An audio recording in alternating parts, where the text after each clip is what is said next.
Assalamualaikum warahmatullahi wabarakatuh. Selamat pagi, siang, sore, malam. Pada hari ini kita bersama-sama di kelas ini, di semester 1 ini, di kelas 11, kita akan mempelajari bab pertama, yaitu harmonisasi hak dan kewajiban asasi manusia dalam perspektif Pancasila. Di dalam bab 1 ini kita akan mempelajari 4 hal. Bagian A, konsep hak dan kewajiban asasi manusia. Di sini kita akan membahas tentang pengertian konsep secara umum tentang hak dan kewajiban asasi manusia. Berikutnya yang B, kita akan membahas tentang substansi hak dan kewajiban asasi manusia dalam Pancasila.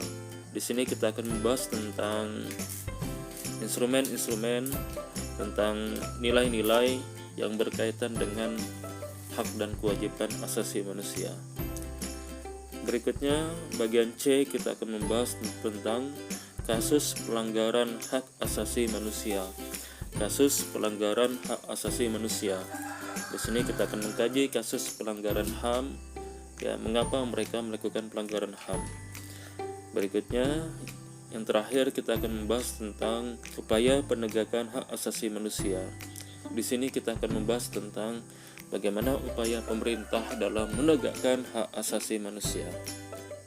Baik, untuk pertemuan kali ini kita akan membahas tentang konsep hak dan kewajiban asasi manusia. Baik, kita akan mulai dari konsep hak asasi manusia. Apa itu hak asasi manusia? Bapak kira kalian masing-masing sudah tahu dan bisa menafsirkan sendiri apa itu hak asasi manusia. Namun pada slide ini Bapak akan tampilkan hak asasi manusia menurut Undang-Undang RI nomor 39 tahun 1999 tentang hak asasi manusia. Bisa dilihat di slide ini.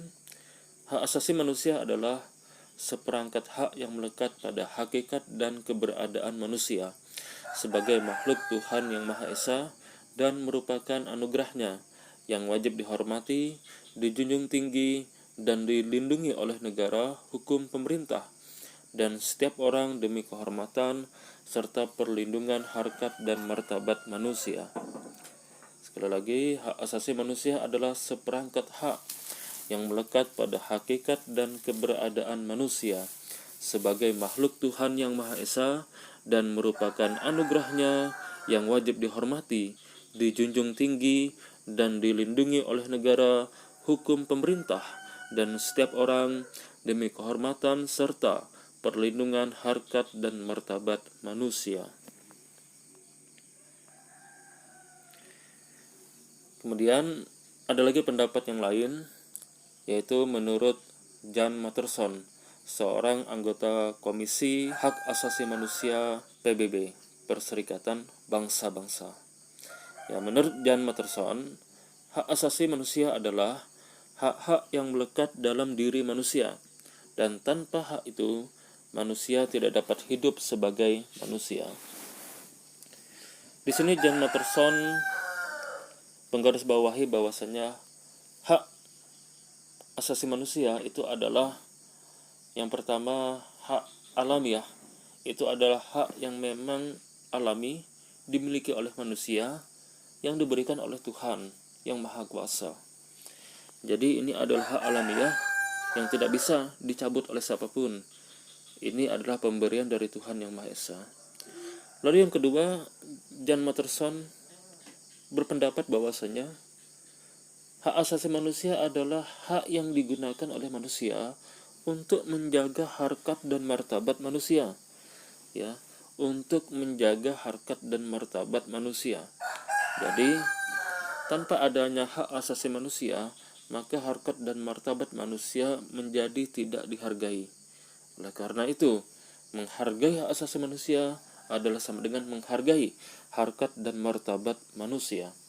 Jadi sekali lagi Jan Matterson berkesimpulan ya, bahwasanya hak asasi manusia adalah hak-hak yang melekat dalam diri manusia, dan tanpa hak itu manusia tidak dapat hidup sebagai manusia.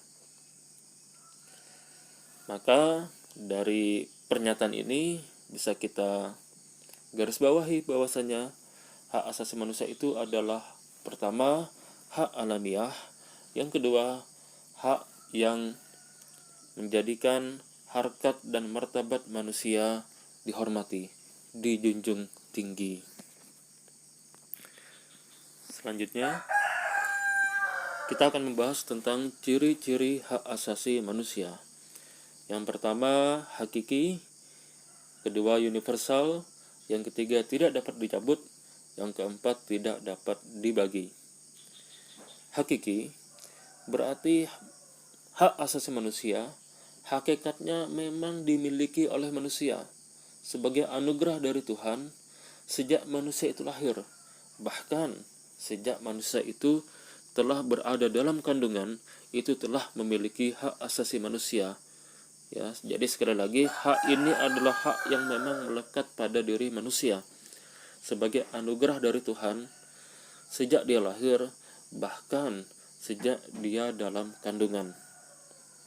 Yang kedua, universal. Artinya hak asasi manusia ini adalah hak yang berlaku umum di seluruh dunia.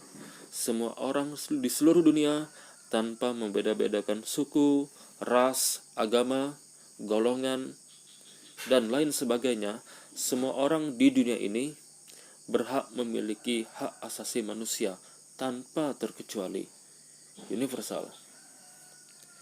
Yang ketiga, tidak dapat dicabut. Artinya, hak asasi manusia ini tidak bisa dicabut oleh siapapun, bahkan termasuk negara. Negara tidak memiliki kewenangan untuk mencabut hak asasi manusia seseorang. Ini adalah hak yang bersifat hakiki dan universal, tidak dapat dicabut oleh siapapun, karena ini adalah pemberian dari Tuhan yang Maha Kuasa. Selanjutnya, tidak dapat dibagi. Artinya, hak asasi manusia ini tidak dapat dibagi-bagi. Misalkan, si A dibagikan atau diberikan hanya hak berpolitik. Di B, yang B hanya diberikan hak ekonomi. Yang C, orang C hanya diberikan hak bersosial budaya. Ini tidak bisa. Jadi semua orang itu memiliki semua hak asasi manusia, semua bidang. Semua orang berhak mendapatkan hak asasi manusia di bidang politik, ekonomi, sosial budaya, dan lain sebagainya. Jadi tidak ada pembagian hak asasi manusia. Sekali lagi, tidak ada pembagian hak asasi manusia. Si A dapat hak politik, si B hanya dapat hak ekonomi, si C hanya dapat hak sosial budaya. Tidak bisa. Jadi semuanya harus mendapatkan hak asasi manusia tanpa pembagian tersebut. Selanjutnya, kita masuk ke konsep kewajiban asasi manusia. Kewajiban asasi manusia atau kewajiban dasar manusia menurut Undang-Undang RI nomor 39 tahun 1999 adalah seperangkat kewajiban yang apabila tidak dilaksanakan tidak memungkinkan terlaksananya dan tegaknya hak asasi manusia. Ya, mohon maaf, di sini kekurangan huruf A, manusia. Ya, jadi sekali lagi, kewajiban dasar manusia menurut Undang-Undang RI nomor 39 tahun 1999 pasal 1 ayat 2 dikatakan, kewajiban dasar manusia adalah seperangkat kewajiban yang apabila tidak dilaksanakan tidak memungkinkan terlaksananya dan tegaknya hak asasi manusia. Jadi, selain setiap orang memiliki hak asasi manusia, setiap orang juga memiliki yang namanya kewajiban dasar manusia atau kewajiban asasi manusia. Seseorang tidak akan bisa mendapatkan hak asasi manusia apabila orang lain tidak melakukan kewajiban dasar manusia. Jadi, hak asasi manusia dan kewajiban dasar manusia saling berkaitan.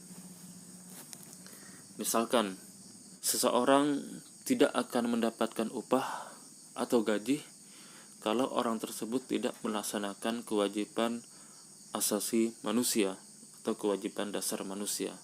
Apabila dia tidak bekerja, maka dia tidak mendapatkan gaji.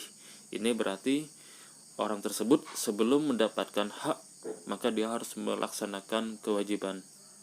Yang kedua, contoh kedua, kalian sebagai pelajar tidak akan mendapatkan hak asasi manusia berupa pendidikan, berupa pelajaran, jika guru-guru kalian tidak melaksanakan kewajiban asasi manusia. Apabila guru kalian tidak melaksanakan kewajibannya, yaitu mengajar. Dengan guru mengajar, maka kalian mendapatkan hak asasi manusia.